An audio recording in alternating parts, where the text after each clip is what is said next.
Hi everyone, welcome to the 700 Club. Today, Israel's Security Cabinet meets to decide the next phase of the war against Hamas. At stake is the future of Gaza and the fate of hostages. Well, meanwhile, a German newspaper is exposing how the international media is falling for Hamas propaganda. Chris Mitchell reports from Jerusalem. Israeli Prime Minister Benjamin Netanyahu is convening the Security Cabinet Thursday to strategize how to achieve the final goals of the war, the complete defeat of Hamas and freeing the remaining hostages. The campaign may include 5 IDF divisions. It could last 5 months and involve a relocation of up to 1 million Gazans. Jonathan Conricus of the Foundation for the Defense of Democracies tells CBN News Israel stands at a crossroads. I would say that it's money time. It's either do or die. It's either we bow to international pressure and lose the war, and the direct result of October 7 massacre will be that Hamas gets recognition for a Palestinian state, which will be a total catastrophe and failure, and I pray that that is not what will happen. This morning, U.S. Ambassador to Israel Mike Huckabee announced the administration's plans to fund a dozen or more new aid distribution centers in Gaza. This, as the German publication Bild exposed that many photos of starving Gazans have been staged, a report cited by Israeli President Isaac Herzog. We see a PR campaign like this one. This is from yesterday by German media. You see a photographer staging Gaza people to show that they are lacking food, whilst there's food there behind them. But this is a staging effort.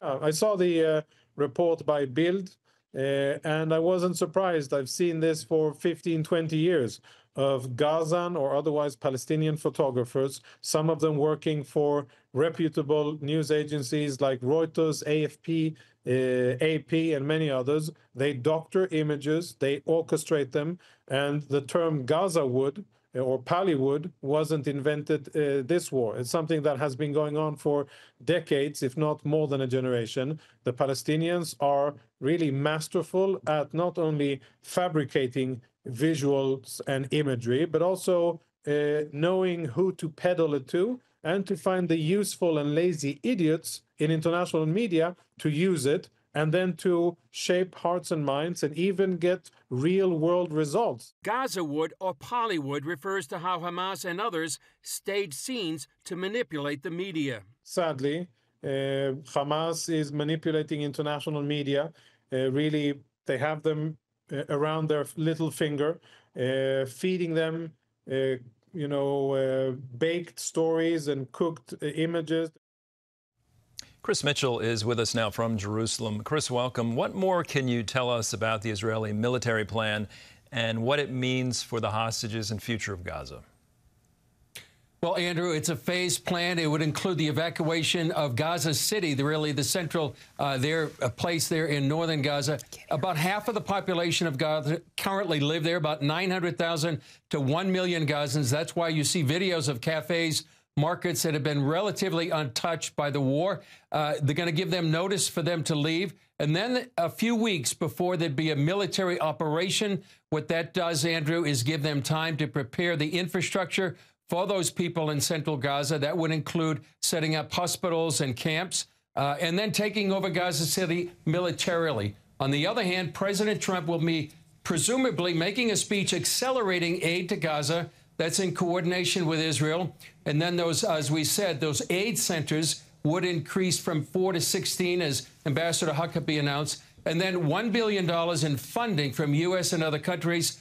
All this is an attempt to bypass the remaining areas controlled by Gaza so that every Gazan can receive aid that's not intercepted by Hamas. It really is a key turning point for Israel in its war against Hamas, Andrew. The support of the U.S. is vital. Israel's at a crossroads, so it's important to pray for Israel and the people of Gaza. Chris, what about the aid situation in Gaza? Are the people there getting the help they need? Well, in many ways, it's available to them if it could get through Hamas and the UN. Massive amounts of aid available, 30,000 tons Israeli President Isaac Herzog said just in the past 2 weeks, 30 tons by air. Herzog says the UN is failing to distribute over 800 trucks that are just waiting to go into Gaza. The UN is often refusing to cooperate with the IDF that wants to pour that aid into Gaza. And by the way, Andrew, only 27% of the aid comes from the UN. The rest comes from the NGOs and other countries. What does go in is often stolen by Hamas, and that's why the effort to quadruple the number of distribution sites by the Gaza Humanitarian Foundation, why that's so important, that bypasses Hamas, gets directly to the people. They've provided more than 100 million meals in about 2 months, and yet the UN itself is also refusing to work with the GHF. And also, Andrew, just to mention, I visited Kfar Aza yesterday. It was a scene of one of the worst attacks of those kibbutzim on the Gaza border, and also the site of the Nova Music Festival. That's where more than 300 people were slaughtered in a massacre. Just a stark reminder of why Israel is fighting to eradicate the Hamas military so they can never again threaten Israel and provide a new life for the people of Gaza. Chris, a lot of statements now saying mainstream media internationally has been duped. There's a Hamas propaganda campaign that has been going on for decades. Are they responding to these claims at all? Well, we know that one publication is responding. It's Time magazine. On its front cover, it used a picture similar to the one cited in that German publication Bild. However, Time is defending in comments to another publication called The Wrap, and it says those images that they used, not coming out of Gaza, were not related to its cover story. They used a different photographer. But, Andrew, it's really important to realize that Hamas controls all the images coming out of the areas that it controls. Gaza Wood, that Jonathan Conricus mentioned, those are staged images to manipulate the story. No one denies the distress and the inside Gaza, but Israel's not deliberately trying to starve the people of Gaza. The people starving in Gaza are really Israeli hostages. And so what that Bild report does is pull back just a bit the curtain on the media manipulation by Hamas. These are staged scenes. We have seen those kind of scenes for years, back 25 years, specifically during the Second Intifada. Conricus, as the IDF spokesman for the IDF for many years, has seen those scenes as well. They manipulate the media. They manipulate the narrative of the story. And as Conricus says, sadly, many media pick up the images and the story, and sadly, it works many times before it can be exposed. All right, Chris, thank you so much for joining us. Always appreciate your insight. Thanks, Andrew. In other news, investigators continue searching for answers in the mass shooting at an Army base in Georgia just yesterday. John Jessup has that story and more from our CBN News Bureau in Washington. John? Thanks, Andrew. All 5 Fort Stewart shooting victims are in stable condition at a nearby hospital and are expected to recover. So far, there's no known motive for the attack.